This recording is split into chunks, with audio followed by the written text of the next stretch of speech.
You know how many women feel like finding genuine love after 40 is nearly impossible? I think as young women, we are taught and conditioned to be caretakers, givers, doers. And so I think it's just learning through trial and error that we need to become the center of our own universe. We're the sun. A man's not my son, I am. Because when I start from that, the whole fill your own cup first, then I have enough to give others. When you get divorced the first time, you blame your partner. When you get divorced the second time, you realize it's probably you. When you get divorced the third time, you know it's you. Losing everything to gain it back in a better way, just it was worth it. What would you say is the essential ingredient in your rich life recipe? I would say If you could go back and tell your newly divorced self one thing about creating a rich life, what would it be?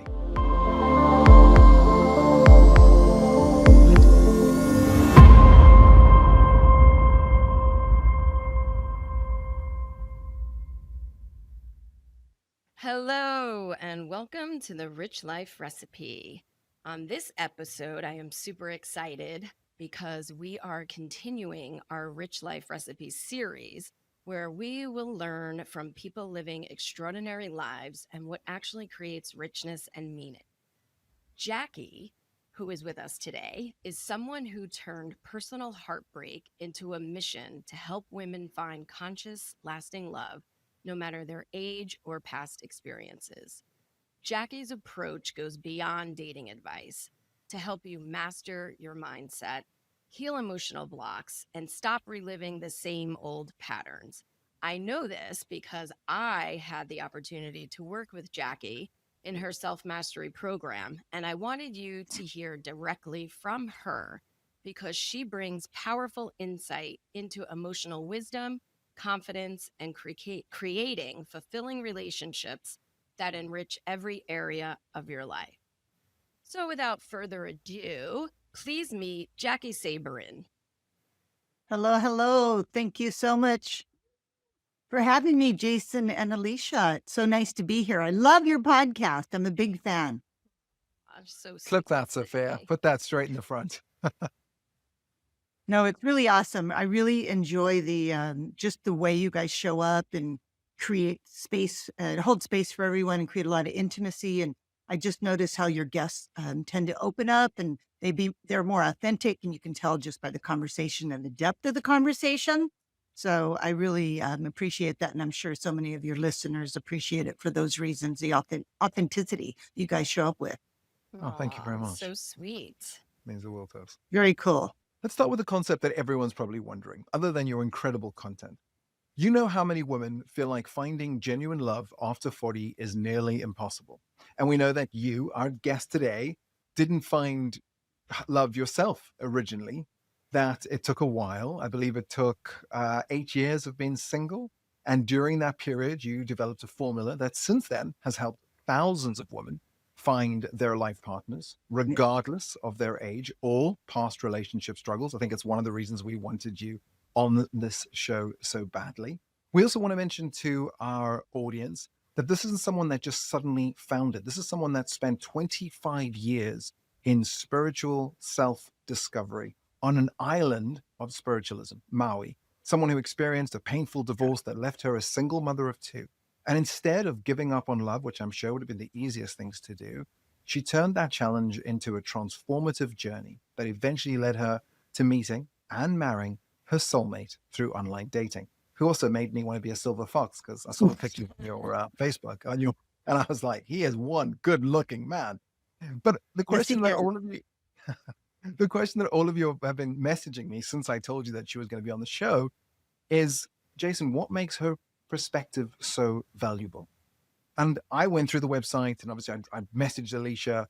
And what I found, which I think we're going to find in this episode, is that you've identified specific patterns that seem to block people from receiving love, that you've developed a step-by-step formula to overcoming that, and that you help women, like Alicia, I'm told, do exactly the same. So we are so excited to hear from you today and to find out all these things. So I guess the very first question I've got is, I'm fascinated by how you transformed from being single for 8 years after your divorce to creating what you describe as a blissful marriage. What was that pivotal shift in your approach that made all the difference? Well, thank you for that beautiful introduction, Jason. And I can say that I just stopped orbiting around others and started orbiting around myself. I think as young women, we are taught and conditioned to be caretakers, givers, doers, and we're constantly looking externally to see where we can help out and pick up a lot of the slack. And we end up taking that into our personal relationships, which really is a very self-sabotaging behavior because we don't tend to put ourselves first. And then when the relationship starts to falter and we've made that person the end all of our whole life, it's easy to fall apart because the person that we held, that we thought that was holding everything together left. And so we're left with this question, was it all worth it? And so I think it's just learning through trial and error that we need to become the center of our own universe. We're the sun. A man's not my son, I am. Because when I start from that, the whole fill your own cup first, then I have enough to give others. And that's really a painful lesson you have to go through to learn. But once you do, I think you just can come out feeling much more radiant, worthy, and just so much more full of love and compassion, not only for yourself, but for others. I have so much compassion from what I went through that I wasn't compassionate to myself in my younger years. I was hard on myself. I was my worst critic. So forgiving myself and just becoming more understanding of myself, more self-aware, helped me to become more balanced and more aligned with what I really wanted. And I wasn't really seeking the same things when I met my second husband. I was looking for an entire different, the traits were entirely different, which first set of traits are always like about security and protection and safety. And then you can outgrow that and really look to that other person as more of a partner and not taking on too much responsibility, holding them more accountable as well as yourself, so that you're kind of like those two oak trees. You're growing side by side, but don't let the canopy shade each other. And you've got to have those deep roots within yourself so that, when the troubles come, the wind comes, it's not going to blow your tree over. And you're not so dependent. You're not codependent on your partner. And I think that's where real partnership comes in and a good marriage comes in, is really recognizing that. Throughout your marriage. I've been married for 10 years, so it's a daily practice to stay in my own lane, so to speak, and make my husband stay in his lane. It's interesting you say that. The two things that come to mind, I'm sure Alicia, you can follow on from this. The first is I remember my divorce lawyer on divorce 3 saying, when you get divorced the first time, you blame your partner. When you get divorced the second time, you realize it's probably you. When you get divorced the third time, let nobody go through that. It's you. You can no longer sort of shift that. The other thing I remember, Dr. Rachel, who we've had the show, she's on season 1. She said to me was, give your brain a name. And my brain's name is Jason too. Very unoriginal. I should call it Becky or Karen or something. I need to give it a better name. But anyway, back, people who are listening to the show, please send in better names for my brain. But every time my brain would say something negative or that I'd be like, ho, Jason, come on. Not today. I was like, today I need strength. And especially when I was going through my third divorce, I still loved her. I still cared. I gave up everything to start again from scratch, but I wanted her to be better off from the end of our marriage than worse off.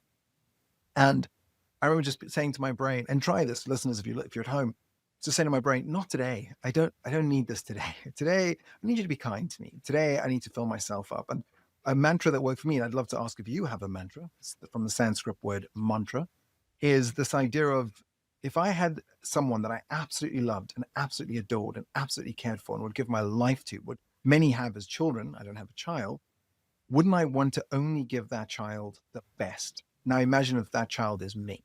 What would that look like if I was given the perfect partner to spend every single day with, if I was going to give them someone to grow with, an oak tree, to stand beside my oak tree, to protect me, to be there, to witness my life? What would that person get? And then remind myself that I am doing that for me. Did you have a mantra as you were building up your own rich life recipe to a successful marriage and relationship? Well, first, I just want to acknowledge your level of self-awareness, just being aware that your brain and naming it, or your mind, the negative thinking, that kind of self-awareness is really what I'm keen on teaching others, and I practice that myself. I think my mantra has always just been, I love myself, I love myself, I love myself. So when my brain kicks in like that, I just override it with love.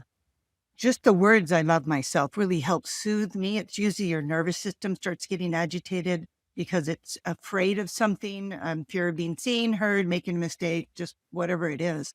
And so having that mantra, "I love myself," and so I say that at night, anytime I'm feeling out of balance, and it really just helps me put myself back in balance because it means more than just love. It's just self acceptance, and that I I have the ability to self care. And when I can do that and I consistently do it, then I'm really powered up.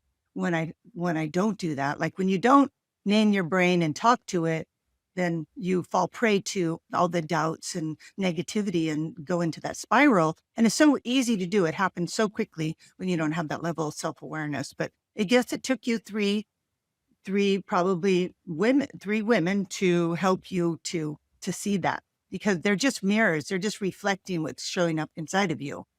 And three times, you got it. So I think that's something to celebrate, not to really feel bad about. I love relationships. I don't know if I would get married again, but I know people that have been married 7 times, and I'm like, you go, girl. Still looking, huh? Looking for what, you've discovered in three. So Yeah. kudos for Well, you. I think so many people fall for the Goldilocks complex, which is this idea of this isn't perfect, the next one will be perfect. This one isn't perfect, the next one is perfect, as opposed to Right. looking at themselves and going, Mm. hold on a second, let me make me the best version I can be. I'll be perfect for me.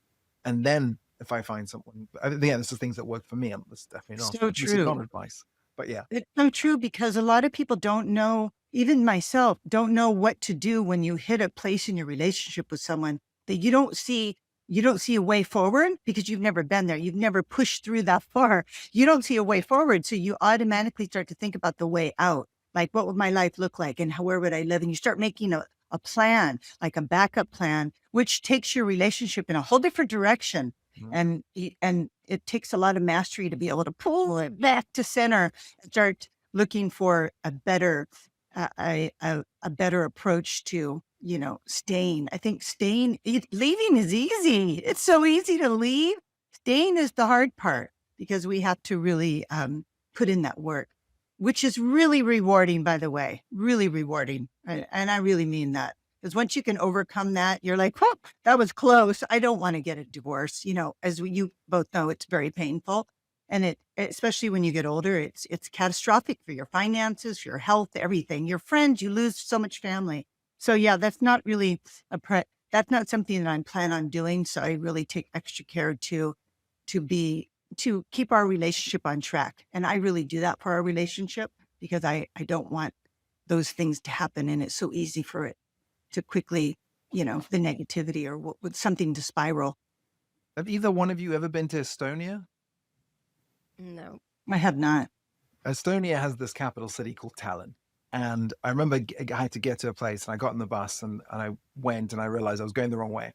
So I jumped off, I got in a bus, I went back to the bus terminal, I got into another bus, and I kept going. And by 3 or 4 stops, I started recognizing that I'd been this exact same path. So I got off the bus again, got another bus back.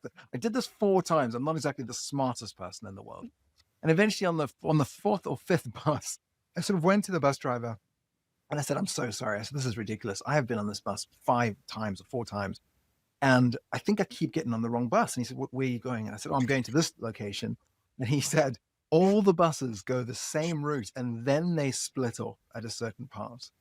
Mm, And I remember thinking to myself, I probably have done that in my relationships. I've probably done the same yep, steps, the same things over and over. And instead of just getting through that next right. phase, as scary as that is, of looking internally and confronting my demons and stop defending myself and defending an argument versus looking at what the person and all those things that you Right. do so brilliantly, I I just kept getting off and starting again, which meant more time wasted. The same step, you tell your story over again for the 15th Yep. time. You tell about your relationships again. I mean, poor Alicia's heard me talk about my divorces like at least 6 times.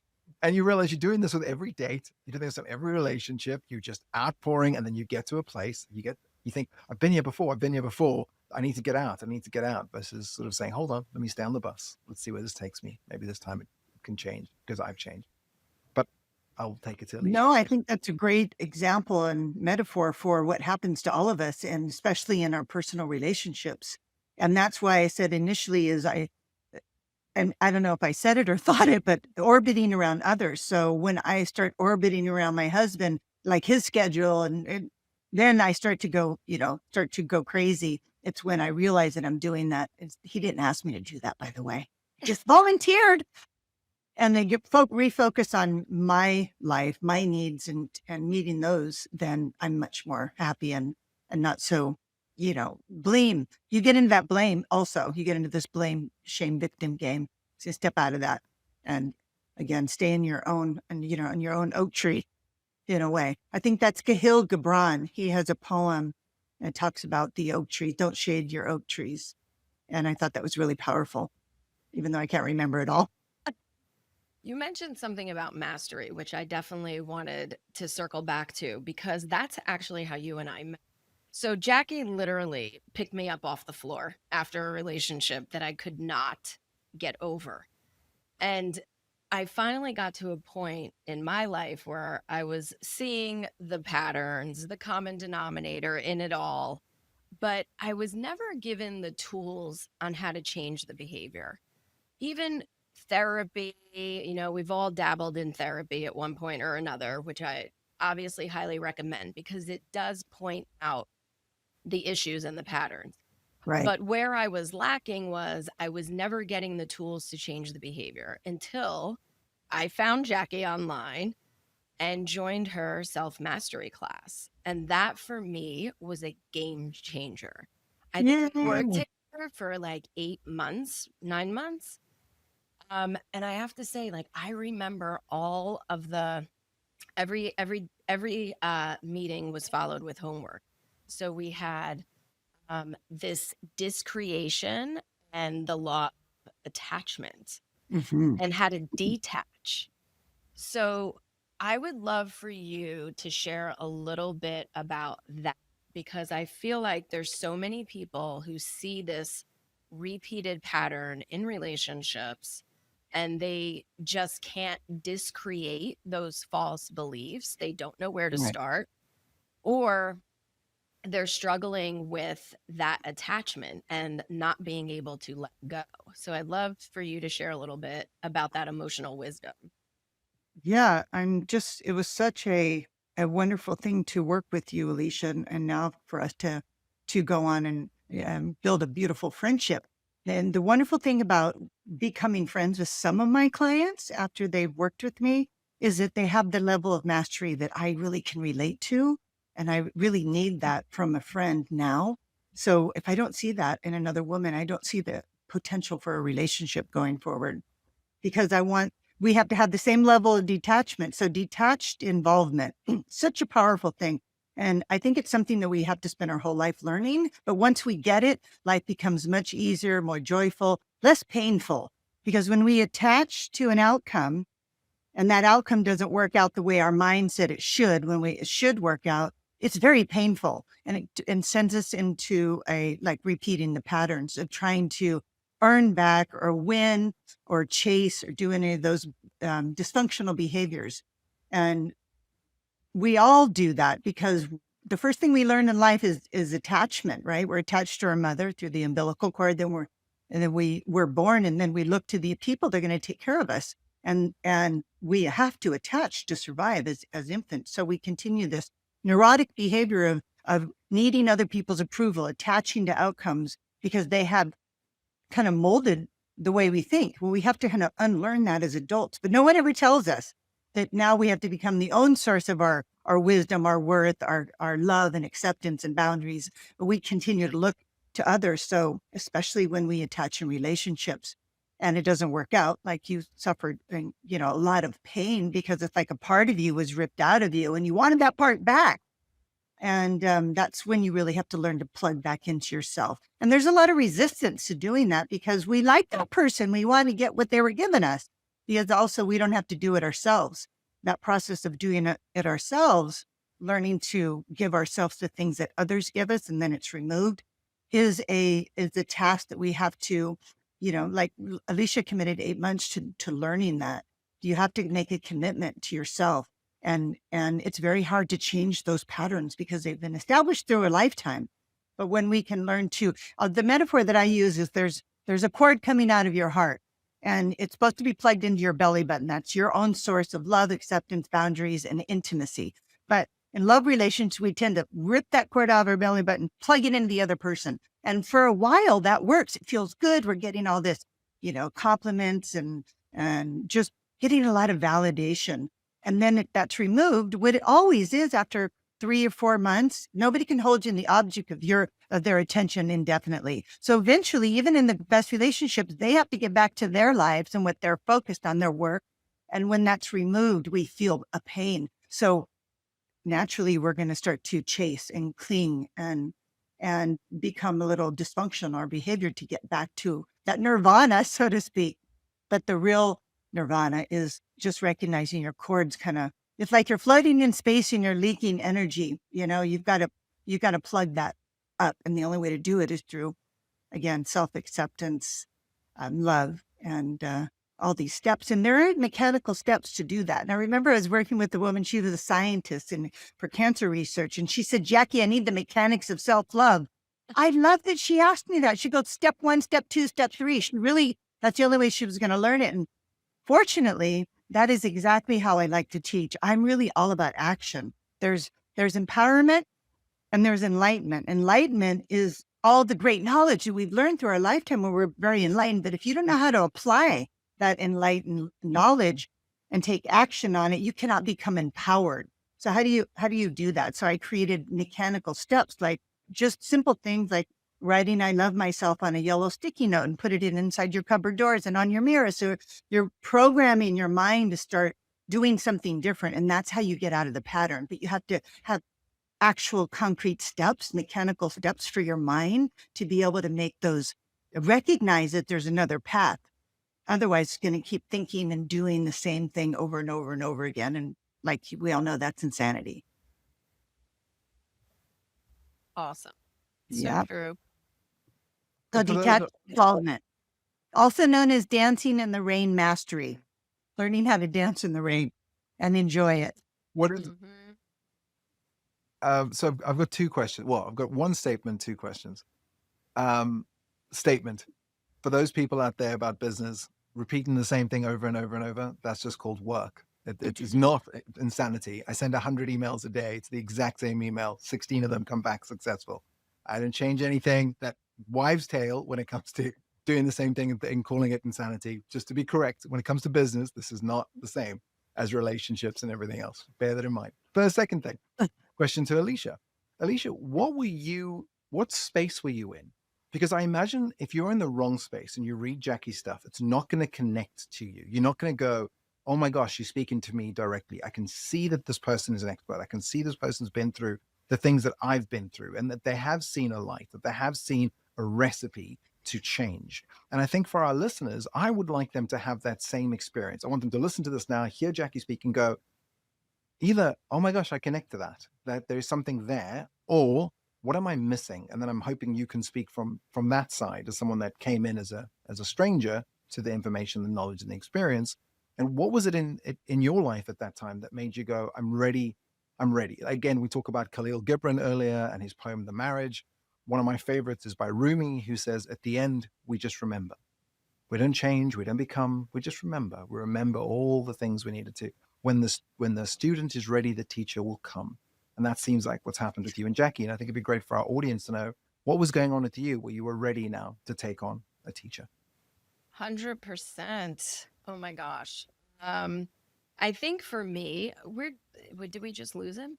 Jace, I think we lost you after that awesome and after that awesome question. I hope he comes back. I'm sure he will. Okay, to answer Jason's question of why was I finally ready to hear this knowledge that Jackie was portraying in her videos that I found? I think once you hit rock bottom and you can't get up off the floor physically, I think deep down that there is something more and there is a change that has to be made. And there is someone out there that has the tools to show you how to make those changes. And when I started listening to your videos, there was so many things that resonated just based on what you were talking about. A lot of it might have been about dating, but a lot of it was also about your personal history. Right. I found very relatable. Yeah. So welcome back, Jason. So I was just saying to our rich rollers who are tuning in that I think for me, once you hit rock bottom, you start to realize um, you need help and you need someone who's been there and Yeah. shares maybe a Mm. similar journey. Yeah. Jason, I'm trying to echo cancellation you. Maybe do try I it. think that what you're saying, Alicia, the similar journey, I do a lot of storytelling. Tell a lot about, oh, I do hear that echo, I think about what happened to me, intimate details of my struggles, of my mistakes. And I think that makes it really relatable. And like Alicia just said, when you were really hit the bottom, I remember thinking, wow, I'm really at the bottom. I'm down here looking out at my life going, this is what it feels like to hit rock bottom. But in a way, it was a relief. I was like, finally, now I can start fresh and I can shed all these identities and all these expectations and all this pain and drama and just start with a clean slate. And that idea is very enticing, right, Alicia? It's like, I want to do that. It doesn't sound so bad. In fact, it's the best thing that ever happened to me. Losing everything to gain it back in a better way, just my sanity, it was worth it.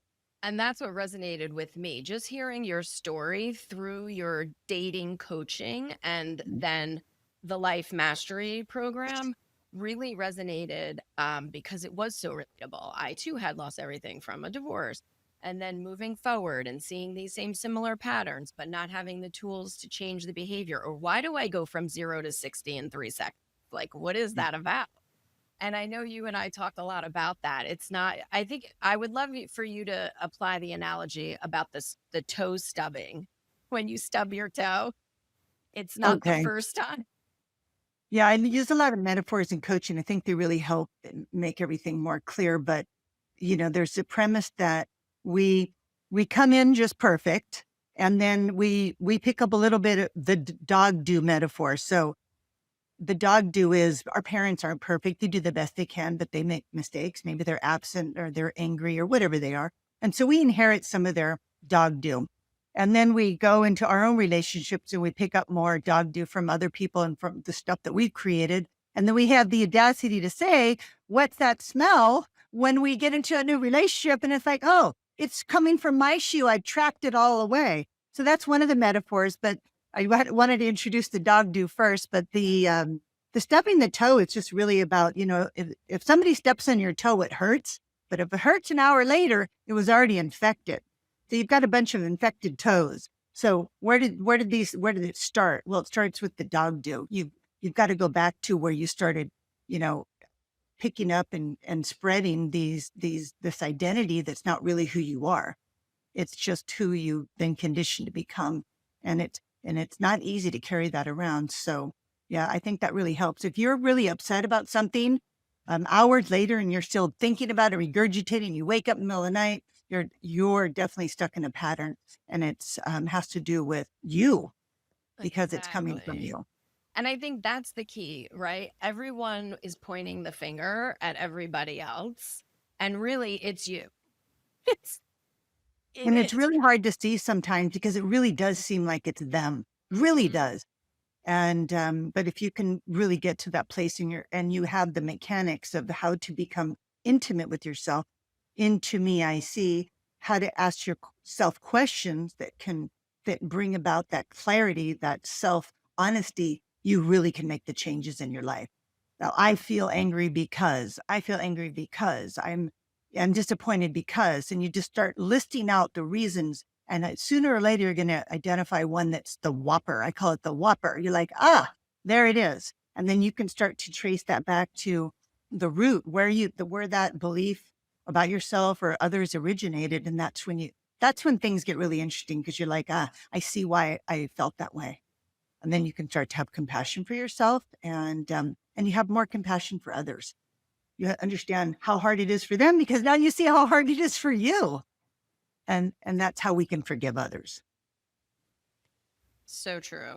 I love that. And it's true. Like the formulas you've given, like to write those out, I feel this because, and Yeah. letting go of those emotions is so important. I think that's something that I wasn't doing. It's like you Right. hold everything in, you're Right. not letting go of the feeling of the emotion. So it's That's right. always there underlying everything, Right. which is Because why. nobody told you how. Like, that's why there's so much drama. Nobody told us, like, okay, your feelings, there's a reason. But once you discover the reason for the feeling, you don't need the feeling anymore. You don't need to take the feeling into the emotional place, like a feeling of anger. And when you're angry, it's usually because your boundaries are being violated. Somebody cut you off in traffic that makes you angry. Something simple as that. Or you stayed up too late and you're angry, frustrated with yourself because you didn't have better boundaries. So you can go, okay, what boundary was violated? So there's a list. Each emotion has if you feel embarrassed, well, maybe it's because you did something you shouldn't have done. And that embarrassment can serve to make sure you don't do it again. But instead, we'll like cover that up with something else. So once we get to the thing behind the thing, the drama's gone and we're back in balance. And not reacting to the thing. I think Yeah. there's always this, for me, reaction instead Right. of taking that, Responding. exactly, taking that Yeah. second to really see what it is and respond instead of reacting. And I think that's a behavior that has to change. But most people don't come across someone that can help them do that, unless, of course, you're Yes, looking. it's hard. If somebody else is reacting, it's so easy to jump on that bandwagon and start reacting too. And you have two people reacting, then you're not connecting anymore. You're not on the same page, and there's going to be some fallout from that. So if you can, it's like the brick metaphor. Somebody throws you a brick, cuts you off in traffic. I like to think of it as the actual brick because it's heavy. It comes in and it, whoo, if you can just catch the brick and set that brick down, then you have a chance to have a really wonderful life, but you can't throw the bricks back because that just creates more chaos. You have to really get curious about why do I feel such a charge by somebody saying something? Like, what's going on here? And it's so looking at all the chaos online and how we're so saturated with so many people saying different things online. It's so easy to fall into it just from watching reels.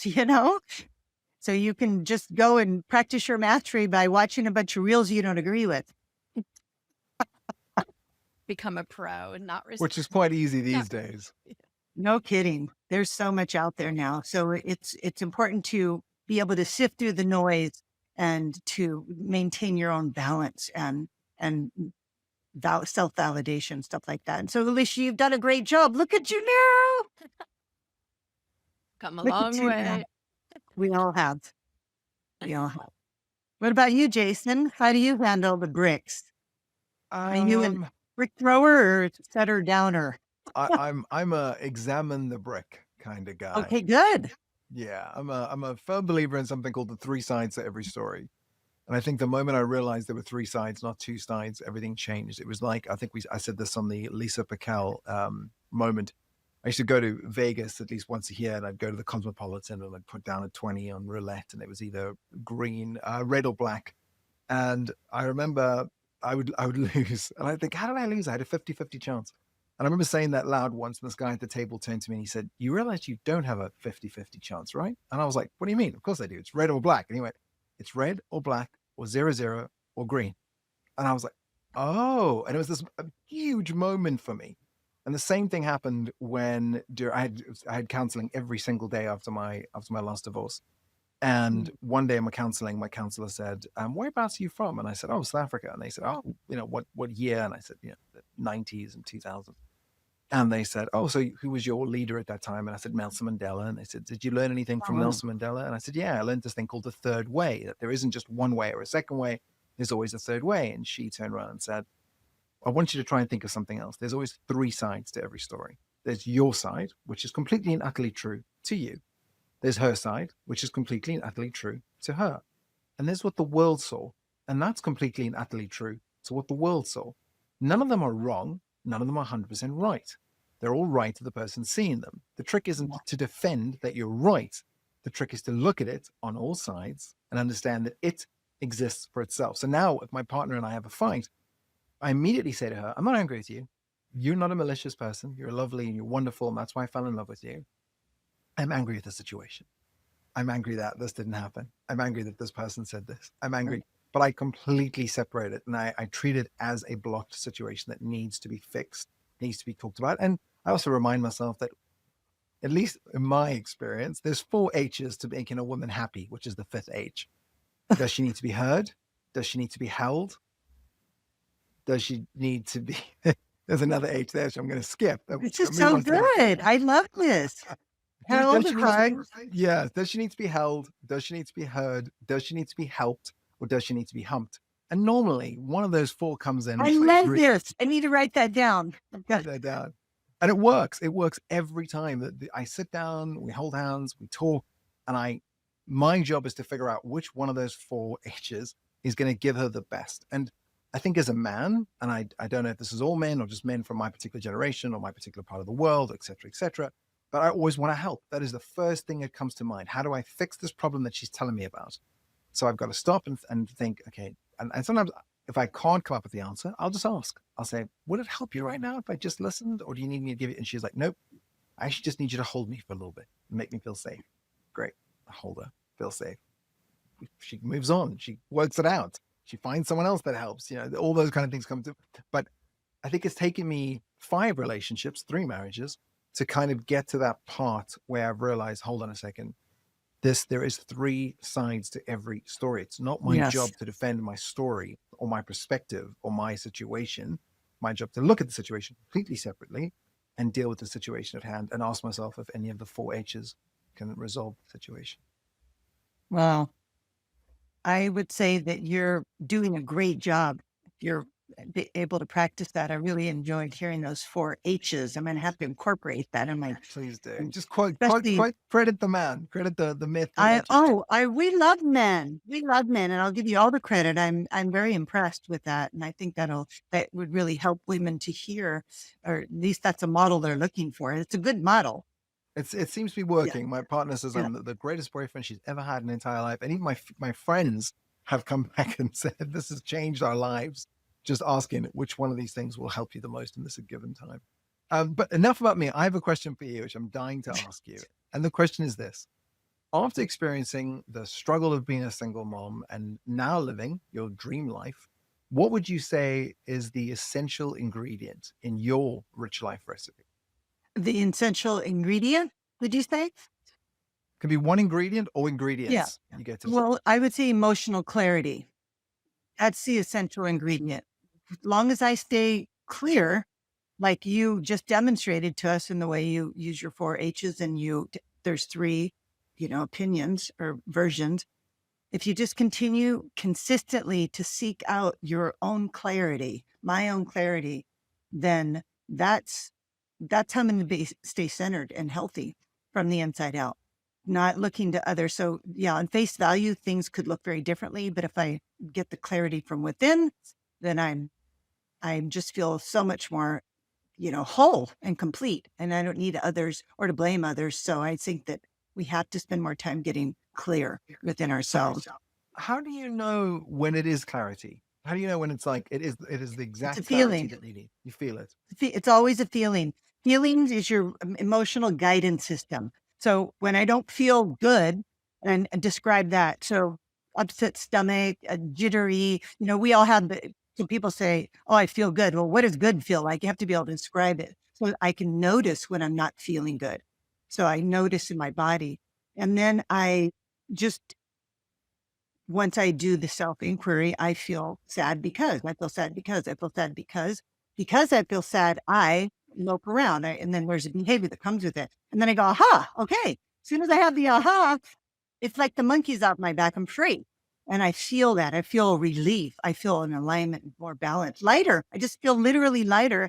And the burden's been lifted. It's really imposed by my mind, my thinking. And so it's constantly going through that process. And I can do it quickly in my mind. I don't need to actually write it out a lot of times. I can just go, I'm feeling sad or disappointed or whatever. Oh, I'm attached to an outcome. No wonder I'm disappointed. So it takes you just have to consistently do it though. Checking in with how do you feel? I love that. That Absolutely help? love that. That's simple enough. Sage advice. I think our rich rollers would love to hear that because that's really sound advice. If they're trying to incorporate more clarity in their life, just writing that out, Yeah. it Ask leads yourself you the to the question. answer. Yeah. What am I feeling? That's the question. What am I feeling? And then what are you feeling? Angry, sad, ashamed, whatever the feeling. Okay. You got to figure out what it is and then ask the questions. It'll tell you what it's anchored to. As soon as you make the connection, you're like, oh, then you have the breakthrough and then you can move forward in your life feeling much better. But if you don't do that, you blame others for how you feel. Yeah. And it's the go-to because until we recognize that no one can make us feel, I feel. You can't say, oh, you made me feel sad. No, I made me feel sad. Why am I making me feel sad? That's the defining moment that we have to make because most people are always looking externally for all the answers to their questions. I had a great one once. An Great ex-partner one said, once. I had a I'm sure great, you've had more than one great one. I've had many great ones, many great moments, but I had someone explain this to me greatly once. And she said something to me in a foreign language. I think it was Dutch or might have been German. And I remember just sort of waiting for her to say it in English, right? Because it was her native tongue, but not my native tongue. I didn't speak German or Dutch, whatever it was. And she laughed and she said, "So you didn't think that was terrible?" And I said, "No, I didn't understand what you said." She said, "So therefore, words have no power. It is the understanding of what I am saying. It is the internalization of the words that I'm Right. saying that gives the words power. The words by themselves have no power because you have to understand it. You have to internalize it. You have to come up with all these things." And I was like, Yeah. "Oh, that's a fantastic point." So if you're listening, Internalize one of and my emotionalize. Really good. That was very valuable. Emotionalizing. That is when you can make it a part of your consciousness. So when you do this enough, you emotionalize something and it becomes a part of you. So you start to embody this behavior where I'm like, why am I feeling this way? And once you start to embody that, that's it becomes evident, self-evident in how you show up on a daily basis and how you live your life and how much joy you're going to experience. Before we started, I was telling Alicia, I just turned 61. And with turning 61, ever since I turned 60, I've been going, is this it? And it's interesting. What happens is we get to this point where we've all experienced quite a bit in life. We've been married, we've had love, a lot of worldly possessions, and maybe a lot of accolades and animals and relationships and all the things. And then it's like, now what? I've had most everything that a human wants. And now I don't want those things as much anymore. But now what? How do I find the joy? And it really was a challenge. I'm like, now what am I going to do? Because I don't want to do anymore. I already found my value isn't in doing. I don't have to do more to be valuable. That's ridiculous. It takes a while to discover that. So the joy comes from, I guess, the little things, the little things in life. They don't need to be big, but the emotional clarity is the biggest one. Is if we don't, like Alicia, you were saying, getting stuck in those patterns, there's no joy in that. It's so frustrating and creates so much angst for yourself and others. So the simple things in life, just having that emotional clarity, it brings me a lot of joy because I'm not suffering. But suffering is optional. You can choose it or not. absolutely. Yeah. When was Love your that. birthday? April 6th. By the way, Jackie looks 41. So if you're watching, she is the epitome. I like telling people my age, Yeah. for women especially, because I know we Mhm. have a hang up about it. And we're not fooling anybody when we're thinking we look younger. I mean, yeah, okay, so I look a little younger, but I don't want to give up 1 year of my life. Every year has meant so much and I've learned so much to be where I am today. I'm so much happier that I don't want to, I don't want to say I'm 40 and I'm this happy. Hey, I'm 60. I got my stripes. And also just to set an example that it's just a number, you know, happy at any age. I think though you're letting women see that I feel like there's always this excuse. Okay, well, I'm in my 60s, so I can't do this, or I'm in my 60s and I Yeah. can't. I don't need to. I'm not going to date. I'm too old, or I'm 60, so I can't do. I think you've defied all of that. There's nothing to do with age about how you Right. look, how you feel, what you do. It's a mindset and having Absolutely. that clarity and just It's being able to enjoy self-love. and being able to enjoy the little things. I love that. Yeah, my dogs, they bring me so much joy. Just taking a walk to the beach, having a nice cup of coffee. I'm just so into the rise. I'm drinking that rise coffee and having my non-alcoholic beverage at night. That's a sign of getting older, but it's also created a lot of it frees up a lot of space in away from the traditional choices in the morning and at night. So just making better choices. It's easier to do when you get older and you're more grounded. And I did want to mention, tell our rich rollers about your new book that just came out.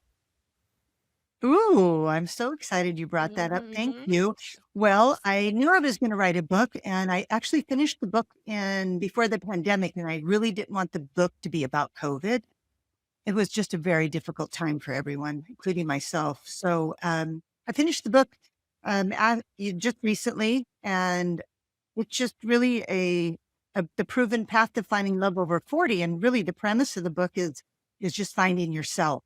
Everything else comes from that place. And it's not a cliche, it's really the truth. Men will find you so much more attractive when you have a self-worth, self-love, your good boundaries, good communication. And that's really what the book's about. I just pretty much spill all my secrets and exactly what to do. But first thing I say is, if you want a man in your bed, you better learn to deal with the monster under it. And that's all of our patterns and our self-sabotaging behaviors. We have to kind of, you know, overcome those to actually have the relationship that we desire with a man. Because again, we don't do that. We're looking to that person, for the answer of all of our problems. And then you find out that they're just human as well. It can be very disappointing because they've also lived the life with their own trials. So I think it's a really great concrete guide, step by step, on how to discover how wonderful you really are and how to present that version of yourself in a way it's really attractive to a man. Yeah. Love that. And others, not just men, women too. I got lost of the dog. What kind of dog do you have? Pomeranians. One or two? I have two. Yeah, they're almost 4 years old, Moxie and Bella, and they're just delightful little creatures. They're like my shadow. They follow me around everywhere I go. And I just, always had and loved animals. I've had horses and dogs, and we had a cat house when I lived on Maui. I let my daughter collect cats, and then all the cats from the neighborhood came and we created a colony. We used to call it the cat house. And animals have so much love, and they're such a wonderful part of our lives, and they enrich our lives in so many ways. So I'm sure a lot of people watching have their dogs, and it's very popular here in La Jolla where I live. Everyone has a dog. I remember thinking that when I moved here, I'm like, geez, I got to get a dog. I'm like the last one with the dog, and people walk around with dog strollers. And I thought, that's ridiculous. And then now here I am with the dog stroller. But it's fun. It's a lot of fun. So I only have one more question for you, outside of the fact to tell you that we are exactly 11 years apart and 10 days in birthdays, because I'm the Wow. 16th of April and I just turned 50. Um, Happy is birthday. Thank you very much. And you, belated. Here's my question. If you could go back and tell your newly divorced self one thing about creating a rich life, what would it be? I'm really stuck on this orbiting thing. It's to just seek validation from myself. I was always looking to others, my first husband, to validate me, to give me value, to actually give me value. And I just discovered through this journey I've been on and how neurotic that is. And now when I'm feeling insecure, which I do because I'm a human, it's normal feeling. I can give my, self-talk, self-mothering, give myself that validation that I'm worthy, that I deserve it, that it's okay if I make a mistake, just like you would a child, that parenting talk. And then I can stop orbiting around others. I don't make people, I make myself the most important. And from that, I have more to give others. And so I really, really walk that talk with my husband. And I remember telling him, I love you, but I love me more. And I meant it because when I love me more, I can love him more. But if I love him more, I resent that. And so stop orbiting around others, make yourself the center of your universe. Everything will come from that place that you want in life. Brilliant. Love that. Yeah. So with that, I'd love for our audience to know, where can they find out more about you? Where can they find out how to work with you? How can they learn all this? I know your website's phenomenal. Maybe that is the place you want to send everyone, especially with those incredible blogs. But please, this is your chance to promote, share, tell us. Well, I like that you mentioned my website. I haven't mentioned the name of my company is Engaged at Any Age. Engaged at Any Age. I came up with that when I was going through after my divorce, and I was trying to come up with something clever. But I realized, wow, because I'm getting older, I think that there's it's never too late to find love. It's never too late to do anything in life. It's at any age for everything. So that's I think really powerful. But I also really love Instagram. And I love watching your clips on Instagram. So it's just Jaki Sabourin on Instagram. I think Instagram's really fun, and it's quick and easy. And I don't know, I love being on Instagram now. Used to be Facebook, now Instagram. Well, Thank I you. love hearing from you. You're just such a light and a joy, and I can't wait to see you next week. We're gonna have Girls' so much weekend. fun. Can't wait. Yeah, can't wait. Thank you so much for coming on the show. Thank you for having me. It was really a pleasure. I'm so glad I got to speak with you and get to know you a little, Jason. And I love your 4-H's. I'll give you credit when I share those with the ladies. Coming from a really empowered male, this is what the formula is that you're looking for in a man. So thank you for that. And That's an Alicia, absolute- you're always so vibrant and beautiful. And you've got sass, girl. That's what I love about her. She's got sass. Women need to have a little sass, and goes far in life. Couldn't agree more. Yeah. All right. For those that wanted to check out the poem mentioned in this episode, it was called On Marriage by Khalil Gibran.